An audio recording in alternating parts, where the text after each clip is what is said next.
On this day of remembrance, communities across the nation honor the men and women who died while serving in the United States Armed Forces.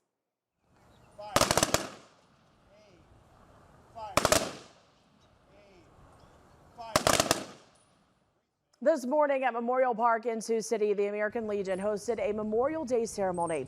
Members of the Legion performed the 21-gun salute and taps. During his speech, Legion Commander Rene LaPierre made it a point to thank those in attendance for coming and showing their patriotism.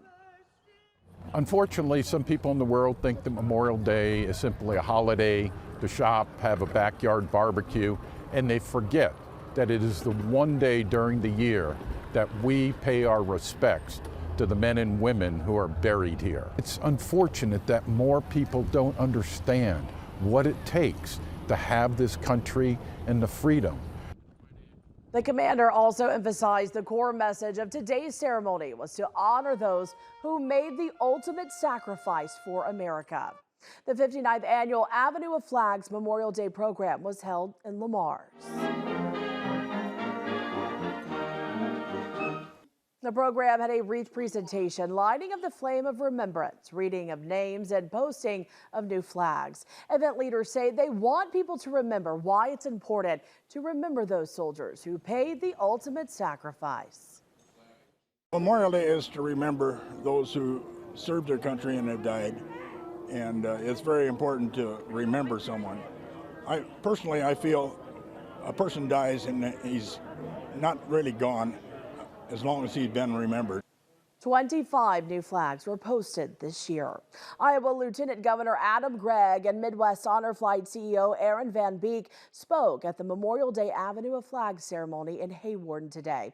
KTIV's Clayton Anderson was there and showcases just how important of a tradition of honoring those who died in battle really is.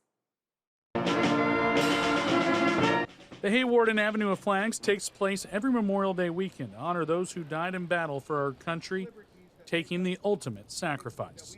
Hawarden native and current Lieutenant Governor Adam Gregg says it's important to know the true meaning of Memorial Day and honor those who give up the ultimate sacrifice. All Iowans have a great amount of respect for those who have served our country. Memorial Day gives us a special opportunity to say thank you to those who have been killed in action. As you look behind me here, there's over 400 flags flying in the cemetery representing veterans from Hawarden who are buried here. At the ceremony, a roll call of those from Hawarden that had died in battle. Ralph McLean, Ralph Humphreys. The ceremony is something that is well attended by the people in the community.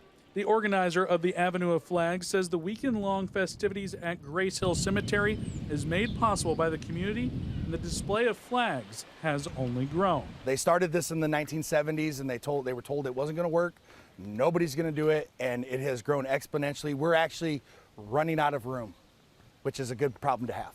Serving as a reminder that Memorial Day is a day to recognize those who served.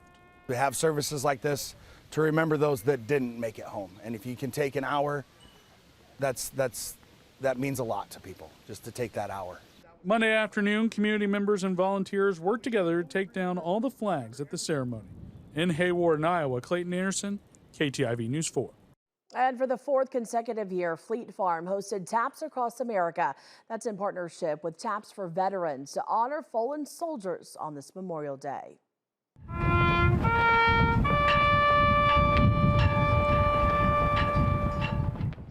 This afternoon at the Sioux City Fleet Farm location, a bugle was played to honor those who have given their lives for our country. All 49 Fleet Farm stores in the state of Iowa, as well as Minnesota, North Dakota, South Dakota, and Wisconsin, participated in this year's Taps Across America event. The store manager in Sioux City, Michael Whipp, says he's glad they can offer a tribute to those who gave the ultimate sacrifice. I was honored that I was asked to do it, and during the event, you could tell the emotions that were through the crowd, and I respect this holiday quite a bit. Taps Across America debuted back in 2020 after retired Air Force bugler Jari Valanuva founded Taps for Veterans. The event was replaced by picnics, parades, and other celebrations that, in that time, were canceled due to the pandemic.